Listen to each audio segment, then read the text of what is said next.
Hello नमस्कार दोस्तों।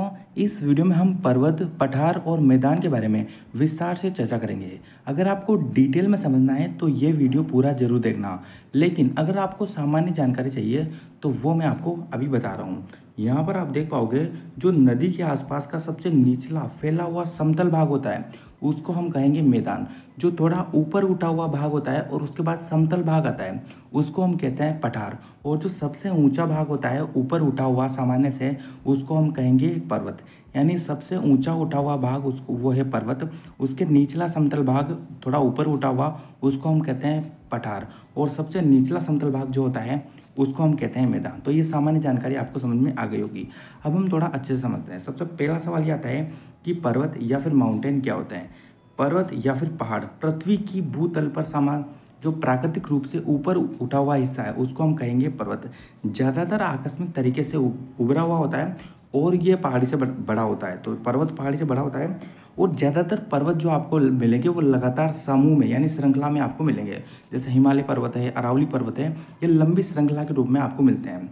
तो पर्वत श्रृंखला इसको बोलते हैं। मुख्य रूप से अगर हम बात करें तो पर्वत चार प्रकार के होते हैं। वलित पर्वत, उसके बाद जो ब्रसोत्स या फिर ब्लॉक पर्वत हो सकते हैं। उसके बाद ज्वालामुखी पर्वत ज्वालामुखी से निर्मित होते हैं, और अवशिष्ट पर्वत ये काफ़ी पुराने पर्वत है। तो मुख्य रूप से अगर हम बात करें तो पर्वत चार प्रकार के होते हैं। वलित पर्वत, ब्रसोत या ब्लॉक पर्वत, ज्वालामुखी पर्वत और अवशिष्ट पर्वत।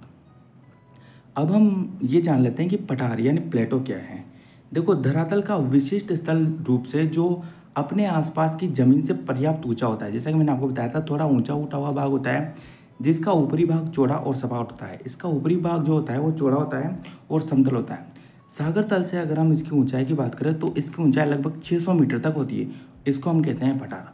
अगर हम पठारों की बात करें तो बहुत सारे प्रकार है पठारों के। अंतर परावर्तीय पठार, इसका मतलब है ये पर्वतीय के अलग अलग पर्वतों से संबंधित होता है।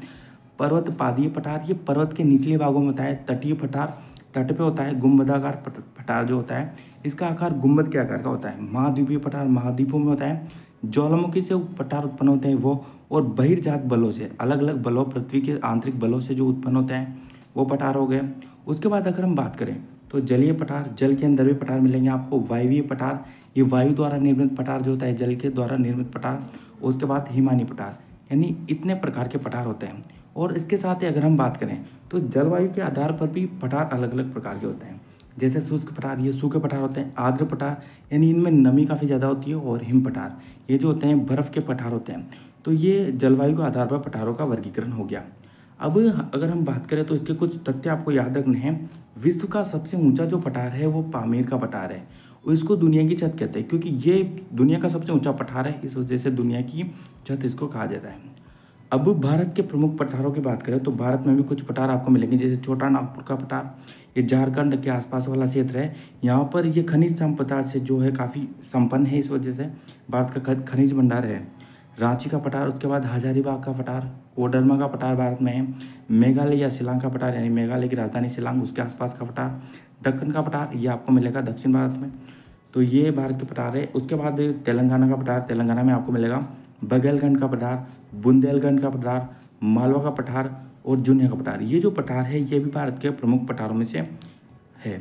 अब सवाल ये आता है कि मैदान या प्लेन क्या है। मैंने आपको बताया था जो भौगोलिक दृष्टि से मैदान या भूमि क्षेत्र को कहते हैं, यानी उस भूमि क्षेत्र को कहते हैं जो समतल हो, यानी समतल सपाट होता है, जिसमें बहुत थोड़ा उतार चढ़ाव होता है। यानी बिल्कुल भी उतार चढ़ाव बहुत ज़्यादा मात्रा में नहीं होता है, थोड़ा होता है। और जिसकी समुद्र तल से ऊंचाई होती है 500 फुट से कम, यानी ज़्यादा ऊंचा नहीं होता है। सबसे निचला जो भाग होता है उसको हम कहेंगे मैदान।